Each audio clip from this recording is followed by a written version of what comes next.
বাংলাদেশের সর্বশেষ গুরুত্বপূর্ণ আপডেট সংবাদে আপনাকে স্বাগত। শুরুতেই সংবাদ শিরোনাম, পরে বিস্তারিত। শুরুতেই জানিয়ে দিব, গাজীপুরে পোশাক কারখানায় গোডাউনে আগুন দিয়েছে শ্রমিকেরা। গাজীপুর মহানগরের কাশিমপুর এলাকায় একটি তৈরি পোশাক কারখানার গোডাউনে আগুন দিয়েছে শ্রমিকেরা। আজ 11 সেপ্টেম্বর দুপুরে বিগ বস নামে একটি ফ্যাক্টরির গোডাউনের পার্শ্ববর্তী কারখানায় আন্দোলনরত শ্রমিকরা ক্ষিপ্ত হয়ে আগুন ধরিয়ে দিয়েছেন। এরপর জানিয়ে দিব, বেনজির এখন অস্ট্রেলিয়ায়। দুর্নীতির অভিযোগে গ্রেপ্তার এড়াতে বাংলাদেশ থেকে পালিয়ে যাওয়া সাবেক পুলিশ মহাপরিদর্শক IGP Benazir Ahmed Singapore, Malaysia, Dubai, Portugal সহ বিভিন্ন দেশ ঘুরে এখন অস্ট্রেলিয়ায় অবস্থান করছেন। সঙ্গে রয়েছে তার পরিবার সহ অন্যান্য কিছু আত্মীয় স্বজন। এদিকে 5 আগস্ট গণমিছিল ডিসপাসের হুকুম দেন সাবেক আইজিপি শহীদুল। ছাত্র জনতার আন্দোলন চূড়ান্ত দিনে গত 5 আগস্ট রাজধানীর উত্তরা থেকে গণভবনের অভিমুখে আসা গণমিছিল রুখে দিতে ডিসপাস করার বার্তা দিয়েছিলেন সাবেক আইজিপি শহীদুল হক। ডিবি হেফাজতে রিমান্ডে শহীদুল হকের দেয়া সব তথ্য গণমাধ্যমকে জানিয়েছে গোয়েন্দা রমনা বিভাগের এক ঊর্ধ্বতন কর্মকর্তা। এদিকে দুষ্কৃতকারীরা ফায়দা হাসিলের অপতৎপরতায় লিপ্ত অভিযোগ করলেন বিএনপির মহাসচিব মির্জা ফখরুল ইসলাম আলমগীর। দুষ্কৃতকারীরা আবারও দেশে নৈরাজ্য সৃষ্টির মাধ্যমে ফায়দা হাসিলের অপতৎপরতায় লিপ্ত হয়েছে বলে মন্তব্য করেছেন বিএনপির মহাসচিব মির্জা ফখরুল ইসলাম আলমগীর। বুধবার এক বিবৃতিতে এসব কথা বলেছেন তিনি। জানিয়ে দিব, যুবলীগ কর্মীদের অত্যাচারে বাড়ি ছেড়েছিলেন, ফিরলেন 10 বছর পর। চাঁদপুরের ফরিদগঞ্জ উপজেলার বালিথুবা পূর্ব ইউনিয়নের প্রায় 1 দশক পর বাড়ি ফিরেছেন 2 প্রবাসী পরিবার। আওয়ামী লীগ সরকারের সময়ে নিজ বাড়ির যুবলীগ কর্মীর অত্যাচার আর নির্যাতনের শিকার হয়ে বাড়ি ছাড়া হয়েছিলেন তারা। এই 2 পরিবার, তাদের অভিযোগ, স্থানীয় ইউপি চেয়ারম্যানের দাপট দেখিয়ে যুবলীগের কর্মীরা জহির তাদের বাড়ি ছাড়া করে। শেখ হাসিনার পতনের পর দীর্ঘ 1 যুগ পরে তারা বাড়ি ফিরলেন। এবং সর্বশেষ জানিয়ে দিব, 9 দফা দাবিতে বৈষম্য বিরোধী নিয়োগ প্রত্যাশীদের বিক্ষোভ সমাবেশ। ইসলামী বিশ্ববিদ্যালয়ের ইবি ক্যাম্পাসে বিক্ষোভ মিছিল ও সমাবেশ করেছেন বৈষম্যহীন 18তম নিবন্ধনের মাধ্যমে নিয়োগ প্রত্যাশীরা। 18 এবং 19তম নিবন্ধন পরীক্ষার ব্যানারে বুধবার 11 সেপ্টেম্বর বেলা 11:30টায় বিশ্ববিদ্যালয়ের বটতলা থেকে বিক্ষোভ মিছিল শুরু করেন তারা। মিছিলটি ক্যাম্পাসের বিভিন্ন সড়ক প্রদক্ষিণ করে বিশ্ববিদ্যালয়ের প্রধান ফটকের সামনে গিয়ে শেষ হয়। পরে সেখানে সমাবেশ করেন তারা। এ সময় তাদের হাতে 18তম নিবন্ধনের ফলাফল দ্রুত প্রকাশ করতে হবে বলে জানান।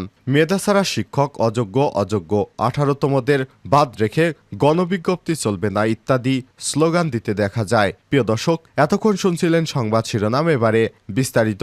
তবে তার আগে বন্ধুরা, অনুরোধ থাকবে এই সংবাদটিতে একটি লাইক দিন। এই চ্যানেলে আপনি নতুন হয়ে থাকলে আমাদের সংবাদটি দেখতে দেখতে চ্যানেলটি সাবস্ক্রাইব করে রাখুন। কমেন্ট করে আপনার মূল্যবান মতামত জানিয়ে দিন আপনি বিশ্বের কোন দেশ থেকে বা বাংলাদেশের কোন স্থান থেকে আমাদের সংবাদটি দেখছেন এবং শুনছেন। এবারে বিস্তারিত। গাজীপুরে পোশাক কারখানার গোডাউনে আগুন দিয়েছে শ্রমিকেরা।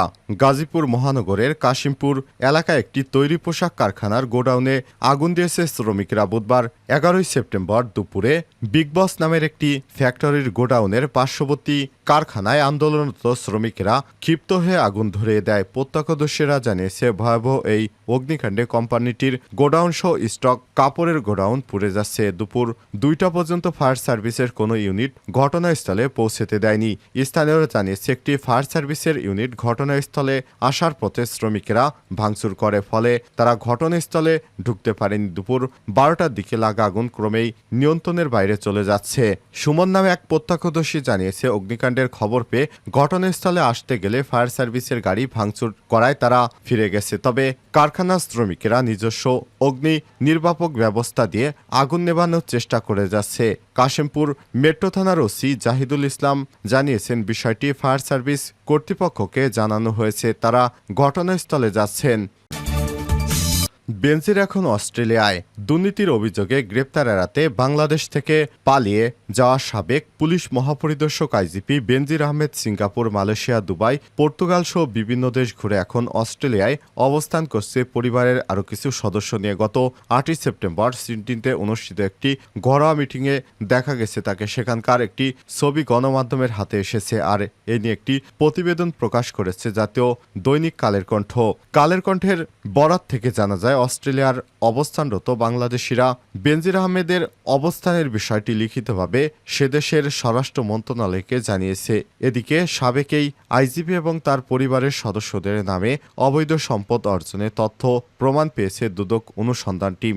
দুদকের অনুসন্ধান টিম গত জুলাই মাসের শুরুতে কমিশনে তাদের প্রাথমিক অনুসন্ধান প্রতিবেদন দাখিল করেছে। সেখানে বেনজির আহমেদ এবং তার পরিবারের সদস্যদের নামে মোট 43,46,72,152 টাকা মূল্যের অবৈধ সম্পদ অর্জনের তথ্য প্রমাণ উপস্থাপন করেছে।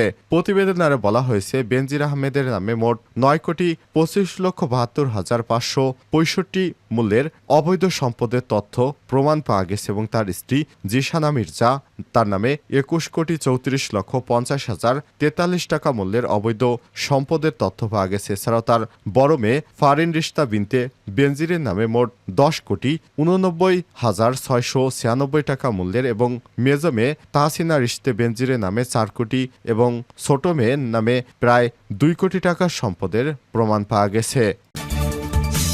গত 5 আগস্ট গণমিছিল ডিসপাসের হুকুম দেন সাবেক আইজিপি শহীদুল।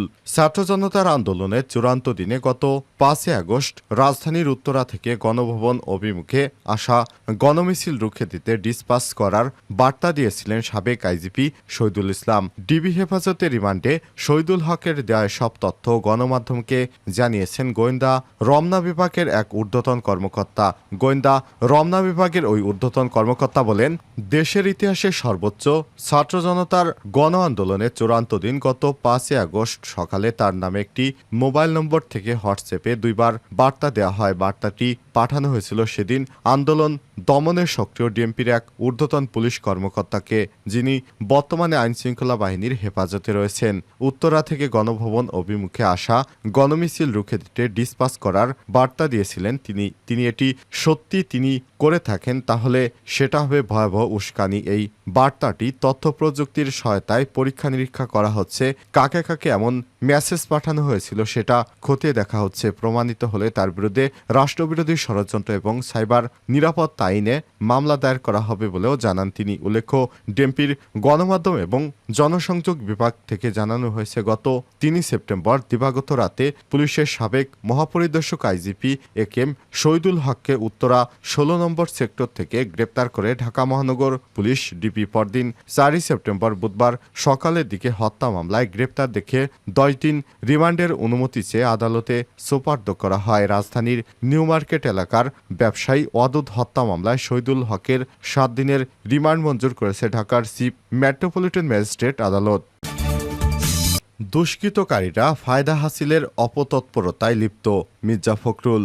দুষ্কৃতকারীরা আবারও দেশে নৈরাজ্যকর পরিস্থিতি সৃষ্টির মাধ্যমে ফায়দা হাসিলের অপতৎপরতায় লিপ্ত হয়েছে বলে মন্তব্য করেছে বিএনপির মহাসচিব মির্জা ফখরুল ইসলাম আলমগীর। আজ এক বিবৃতিতে সব মন্তব্য করেন তিনি। বিএনপির মহাসচিব বলেন, গত 6 সেপ্টেম্বর শান্তি সমাবেশে যোগদানের জন্য শীতলাক্ষা নদী পার হয়ে নবীগঞ্জ কমিউনিটি সেন্টারে পৌঁছলে একদল সশস্ত্র দুষ্কৃতকারীরা নারায়ণগঞ্জ মহানগর বিএনপির সদস্য সচিব আবু আল ইউসুফ খান টিপুর উপর হামলা চালায়। এতে গুরুতর আহত করে তাকে। ছাত্র জনতার আন্দোলনে আওয়ামী স্বৈরাচারী শাসক গোষ্ঠীর পতনের পর দুষ্কৃতকারীরা আবারও দেশে অস্থিতিশীল পরিস্থিতি নৈরাজ্য সৃষ্টির মাধ্যমে ফায়দা হাসিলের অপতৎপরতায় লিপ্ত হয়েছে। এ সময় তিনি বলেন, আবু আল ইউসুফ খান টিপুর উপর বর্বরোচিত হামলা এবং তাকে গুরুতর আহত করার অভিযোগ সেই অপতৎপরতারই বহিঃপ্রকাশ। সব সন্ত্রাসীদের কঠোরহস্তে দমনের বিকল্প নেই। গণতন্ত্র এবং মানুষের ভোটের অধিকার প্রতিষ্ঠা সহ দেশের মানুষের জানমাল রক্ষায় দলমত নির্বিশেষে সকল শ্রেণী পেশার মানুষকে ঐক্যবদ্ধ থাকতে হবে। টিপুর উপর হামলাকারীদের অবিলম্বে গ্রেপ্তার এবং দৃষ্টান্তমূলক শাস্তির জোর আহ্বান জানান বিএনপির মহাসচিব মির্জা ফখরুল ইসলাম আলমগীর।